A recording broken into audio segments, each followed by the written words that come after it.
আবিরের সাথে আজ আমার বাসর রাত। আমি নববধূ সাজে বসে আছি।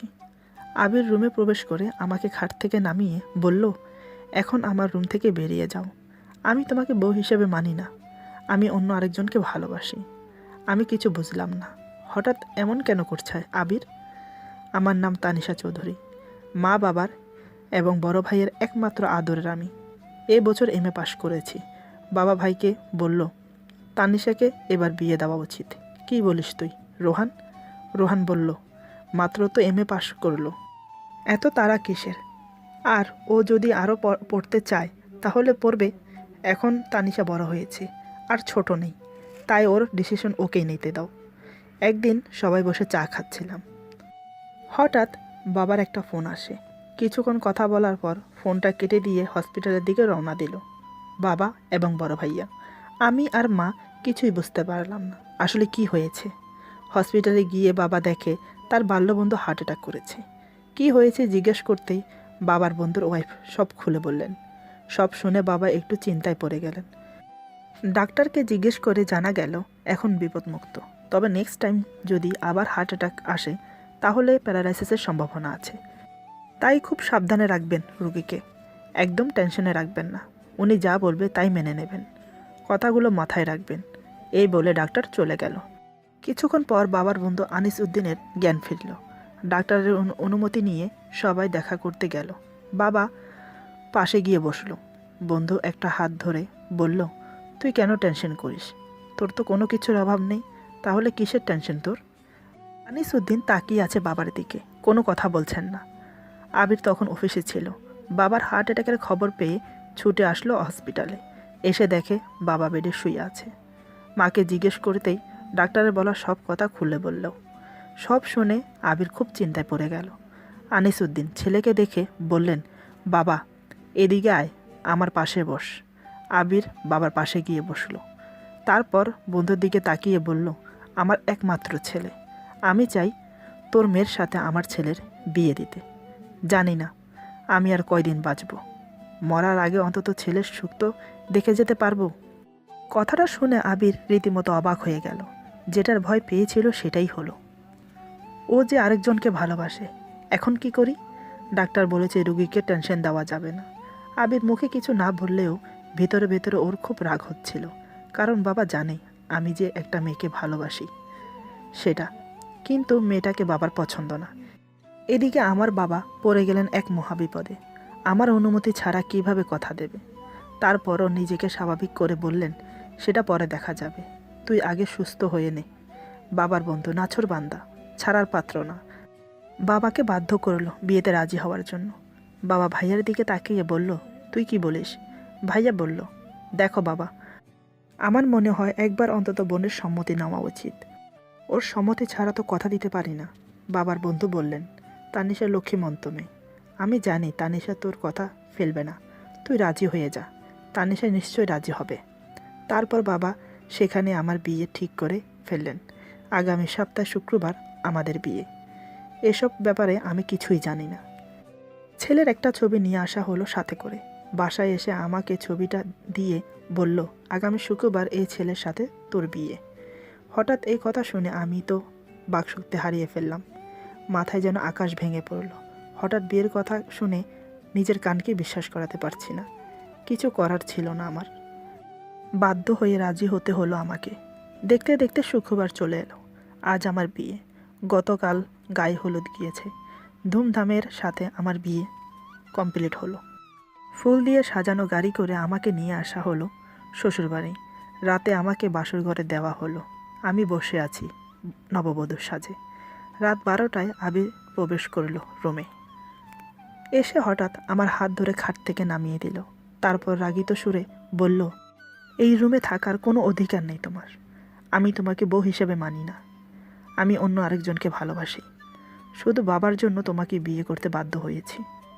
বিয়ে করেছি বলে এটা ভেবো না আমি তোমাকে আমার স্ত্রীর অধিকার দেব। সেটা কখনো আমার থেকে আশা করবে না। এখন তুমি এই রুম থেকে বেরিয়ে যাও। আমি কিছু বুঝতে পারছি না কি হচ্ছে আমার সাথে। অনিচ্ছা সত্ত্বেও বাবা মা আমাকে বিয়ে দিল, আর এখন নিজের স্বামীও মেনে নিতে চাইছে না। এখন আমি কোথায় যাব কিছু ভাবতে পারছি না। ওর কথা মতো আমি রুম থেকে বেরিয়ে এলাম। অমনি আমার ননদ আমাকে দেখে বলল, কী ব্যাপার ভাবি, হঠাৎ তুমি বাইরে এলে যে? তোমার কি কিছু লাগবে? কী লাগবে বলো, আমি এনে দিচ্ছি। আমি বললাম, কিছু লাগবে না, শুধু ঘুমানোর জন্য কোথাও একটু জায়গা হবে। আমার কথা শুনে আমার ননদ অবাক হয়ে আমার দিকে তাকিয়ে আছে। সে অবাক দৃষ্টিতে তাকিয়ে আমাকে বলল, আজ তোমার বাসর রাত, সেখানে না ঘুমিয়ে আলাদা ঘুমোতে চাচ্ছ কেন? কি হয়েছে ভাইয়া, কিছু বলেছে তোমাকে? আমি বললাম, না তেমন কিছু না, এমনি। আমার ননদ বুঝতে পেরে সোজা আমাকে নিয়ে আবিরের রুমে ঢুকলো। আবিরকে উদ্দেশ্য করে বলল, তোর কি হয়েছে রে? ভাবিকে রুম থেকে কেন বের করে দিলি? সমস্যা কি তোর? আবির জ্বলন্ত চোখে আমার দিকে তাকালো, তারপর রাগিত সুরে বলল, আমি কেন ওকে ঘর থেকে বের করব? ও নিজেই বেরিয়ে গেছে। আমাকে নাকি ওর পছন্দ না, তাই নিজে থেকেই বেরিয়ে গেছে। আমি ওর দিকে অবাক হয়ে তাকিয়ে আছি। এত বড় মিথ্যা অপবাদ, তাও আবার বিয়ের প্রথম রাতে। জানি না এরপর আর কি কি অপবাদ আমার মাথায় নিয়ে ঘুরতে হবে। আমি চুপ করে দাঁড়িয়ে আছি। আমার ননদ আবিরের কথা বিশ্বাস করে আমাকে বলল, ভাইয়াকে যদি তোমার পছন্দই না হয় তাহলে তুমি বিয়েতে রাজি কেন হয়েছ? এখন বাড়ি ভর্তি মেহমান, সবাই যদি জানতে পারে তাহলে কি ভাববে বলো তো? লোক বলবে, ওই দেখো বিয়ের রাতেই বউ ঘর থেকে বেরিয়ে যাচ্ছে। আমাদের সম্মান বলে কিছু আছে ভাবি, অন্তত সেটার দিকে লক্ষ্য রেখো। এই বলে আমার ননদ শিলা চলে গেল। ব্যাপারটা না বুঝে সে আরও উল্টা আমাকে ভুল বুঝে চলে গেল। তা দেখে আবির মিটমিট হাসছে। আমার চোখ দিয়ে জল বেরিয়ে গেল। জানি না কপালে কি আছে। অনেক আশা আকাঙ্ক্ষা নিয়ে স্বামীর ঘরে এসেছি, প্রথম রাতে মিথ্যা অপবাদ শুনতে হলো। আমি চুপ করে দাঁড়িয়ে আছি দেখে আবির বলল, এটা তো মাত্র শুরু, সামনে দেখো আরও কি কি তোমার জন্য অপেক্ষা করছে। এই বলে সে ঘুমাতে চলে গেল। আমি আর কি করব, সোফায় শুয়ে পড়লাম। সকালে উঠে ফ্রেশ হয়ে বসে আছি। আমার শাশুড়ি মনে হয় যত সম্ভব আমার ননদকে বলল, যা তোর ভাবিকে ডেকে নিয়ে আয় নাস্তা করার জন্য। কালকের রাতের ব্যাপারটা ও কাউকেই বলেনি। রুমে এসে দেখে আমি বসে আছি আর আবির এখনও ঘুমোচ্ছে।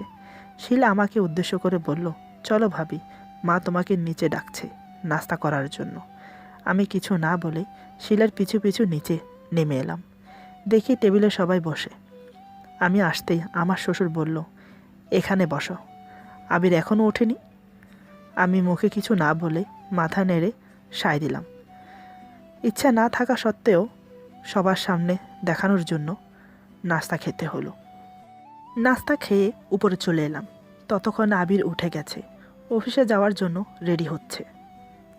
নিরুপায় হয়ে আমি জিজ্ঞেস করলাম, আপনি কোথায় যাচ্ছেন? আবির একবার আমার দিকে আর চোখে তাকালো। কাল রাতে আমাকে ভালো করে দেখেনি, বিয়ের আগেও না। কারণ সে আমাকে না, অন্য একটা মেয়েকে বিয়ে করতে চেয়েছিল, যাকে সে ভালোবাসে। আজ আমাকে দেখে কিছুক্ষণ তাকিয়ে থাকলো, মনে মনে ভাবছে, না অন্তত আমার বউ হওয়ার যোগ্যতা আছে মেয়েটার ভেতর। তাতে কি, আমি তো অনন্যাকে ভালোবাসি। যে করেই হোক একে তাড়িয়ে অনন্যাকে এই বাড়ির বউ বানাতে হবে। তার জন্য অনেক বুদ্ধি খাটাতে হবে, যাতে সাপ মরে লাঠি না ভাঙে। এসব কথা মনে মনে ভাবছে। আমার প্রশ্নের কোনো উত্তর দিল না। আমি দাঁড়িয়ে রইলাম। রেডি হয়ে কিছু না বলে চলে গেল, নাস্তা পর্যন্ত করেনি। তারপর আমার ননদ শিলা এসে আমাকে বলল, আচ্ছা ভাবি, কাল রাতে কি হয়েছিল আমাকে একটু খুলে বলো তো। আমার বিশ্বাস হয় না, ভাইয়া বলল তুমি নিজেই বেরিয়ে গেছো। কি হয়েছিল? আমি মাথা নিচু করে কিছুক্ষণ চুপ করে রইলাম। ভাবছি কি করে বলি, ও যদি বিশ্বাস না করে আমাকেই ভুল বোঝে।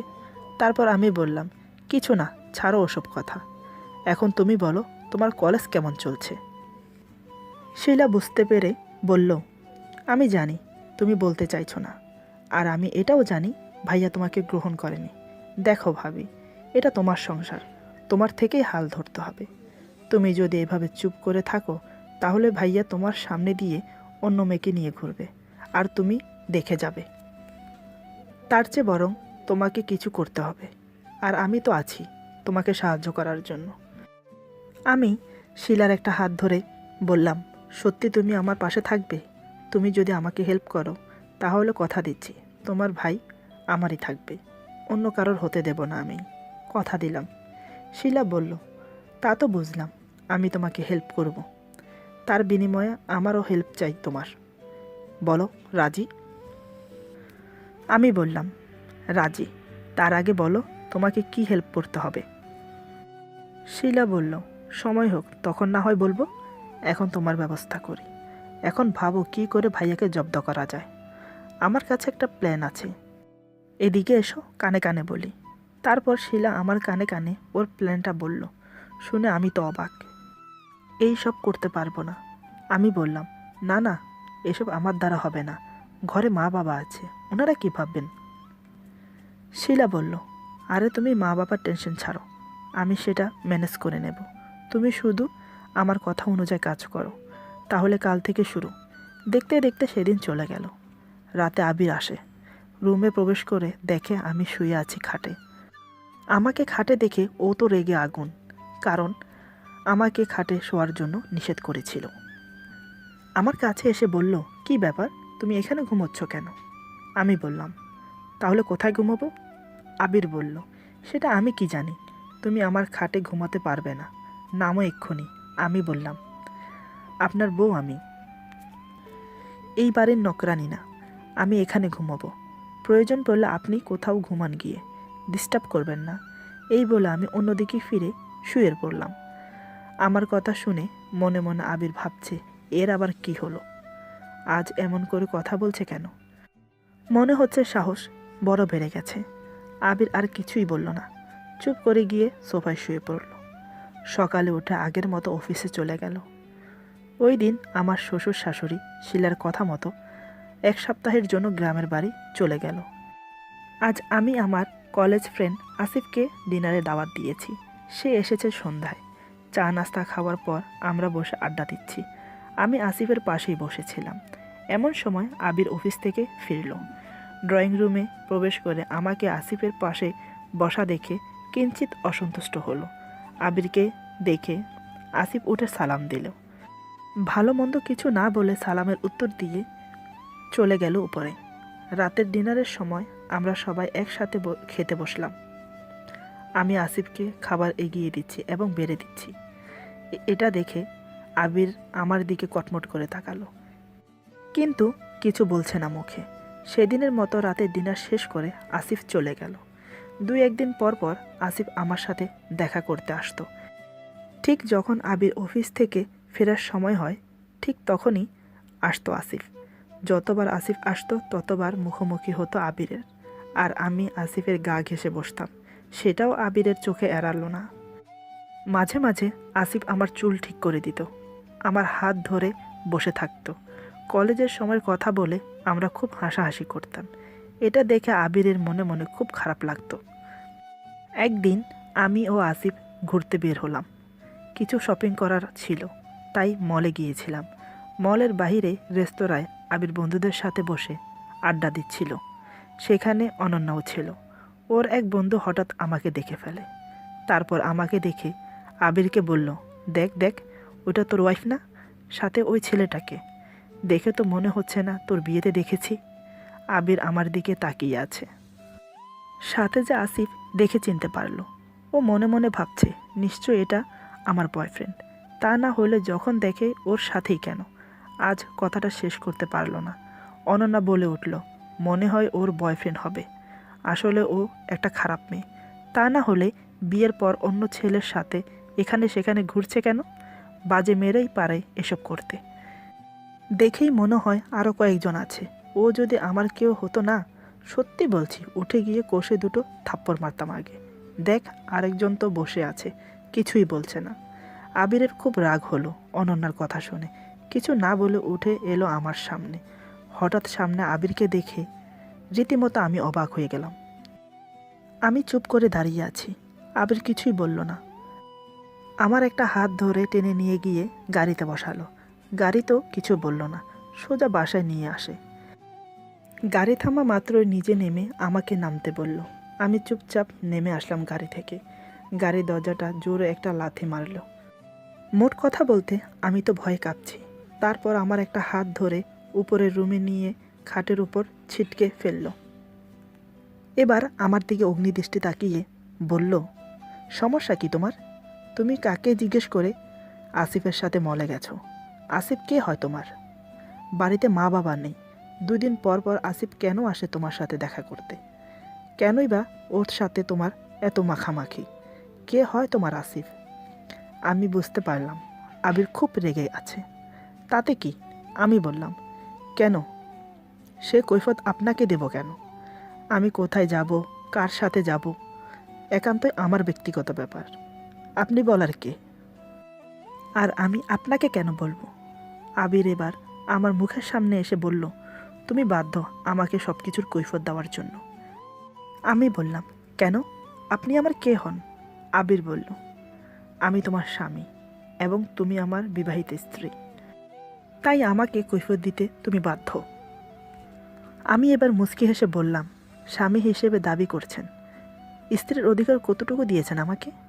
আসার পর থেকে তো শুধু অবহেলাই করেছেন। আমার সামনে অন্য মেয়ের সাথে ফোনে প্রেম আলাপ করছেন, আমার সামনে ফোনে ওই মেয়েটাকে কিস করছেন, আমার সামনে ওই মেয়েকে বলছেন কাল হোটেল রুম বুকিং করে রাখো। কাল আমরা ছি, আমার মুখ দিয়ে বের করতেও লজ্জা করছে। তাহলে কোন অধিকার আপনি আমার স্বামী দাবি করছেন? আমি যেখানে যাই, যা করি, সেটা আমার ব্যক্তিগত ব্যাপার। আপনার চলছে কেন? আপনার কোনো কিছুতে তো আমি নাক গলাই না, তাহলে আপনার সমস্যা কোথায়? আমার যা মন চায় আমি তাই করব। আমার শখ আছে, আহ্লাদ আছে, আমারও পূরণ করতে আমাকে আর কথা শেষ করতে দিল না আবির। ঠাস করে থাপ্পড় মারল আমাকে। তারপর আমার গাল চেপে ধরে বলল, আমি তোর স্বামী, আমি অবহেলা করছি বলে তার জন্য তুই অন্য একটা পরপুরুষের সাথে মিশবি? আর সেটা আমি চেয়ে চেয়ে দেখব? আমার স্ত্রী অন্য পরপুরুষের সাথে মেলামেশা করছে, কখনোই না। তোর যা লাগে আমি পূরণ করব, কিন্তু কোনো পরপুরুষের সাথে তোকে দেখতে পারবো না, কারণ তুই আমার স্ত্রী। একবারও চিন্তা করলি না আমার কথা? আমার কতটুকু কষ্ট হচ্ছে তোকে অন্য কারোর সাথে দেখে। এই কয়দিন আমার কলিজাটা ফেটে যাচ্ছিল, তুই যখন ওই আসিফের বাচ্চার সাথে গা ঘেঁষে বসিস, টেবিলে আমাকে খাবার না দিয়ে ওকে বেড়ে খাওয়াচ্ছিস, আবার আমার সামনে ওর হাতের উপর হাত রেখে হাসাহাসি করছিস। আমার ইচ্ছে করছিল ওকে খুন করে ফেলি। আজকের পর থেকে আমি যেন ওই অমানুষটার সাথে তোকে না দেখি, যদি দেখি আবার, তাহলে কিন্তু একদম মেরে ফেলবো, যত সব। এই বলে আমাকে ধাক্কা মেরে খাটে শুইয়ে দিল। তখন আমি কাঁদছিলাম। ওর মুখের উপর একটা কথাও বলতে পারিনি। আবির জানালার পাশে দাঁড়িয়ে আছে, একটু পরপর আমাকে দেখছে। ওই দিন শিলা এক বান্ধবীর বার্থডে পার্টিতে গিয়েছিল, বাসায় কেউ ছিল না।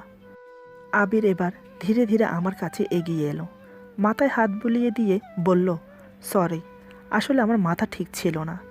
দেখো, মানুষ মাত্রই ভুল হয়, আমারও না হয় ভুল হয়েছে, এবারের মতো মাফ করে দাও, আর কখনো করব না।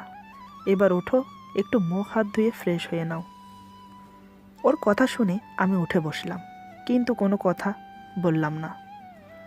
উঠে গিয়ে ফ্রেশ হয়ে নিলাম, তারপর নিচে গিয়ে কফি বানিয়ে নিয়ে এলাম, কারণ সন্ধ্যার সময় আবির কফি খায়। ওর হাতে কফিটা দিতেই ও আমার হাত ধরে পাশে বসালো। তারপর আমার হাত থেকে কফিটা নামিয়ে রেখে আমার হাতটা চেপে ধরে বলল, প্লিজ এবার অন্তত মাফ করে দাও। কিছু তো বলো, এভাবে চুপ করে থেকো না। আচ্ছা ঠিক আছে, তুমি যা বলবে আমি তাই শুনব। আমি বললাম, আমার বলার কিছু নেই, আপনার তো প্রেমিকা আছে, একটু পরেই তার কাছে চলে যাবেন, আর আমি শুধু চেয়ে চেয়ে দেখব। আমি আপনার স্ত্রী, আপনি আমাকে মারতেই পারেন, যা মন চায় তাই করতে পারেন, কেউ আপনাকে বাধা দেবে না, আর ক্ষমা চাওয়ার কোনো প্রয়োজন নেই। এই বলে যেই না আমি উঠে যাব, ঠিক তখনই আমার একটা হাত টেনে ধরে বলল, কোথায় যাচ্ছ? আমি বললাম, ঘরে কিছু রান্না করা নেই, আপনার জন্য কিছু বানাতে হবে, একটু পরে তো বাইরে যাবেন আপনি। আবির বলল, কিছু রান্না করতে হবে না, আমি বাইরে থেকে খাবার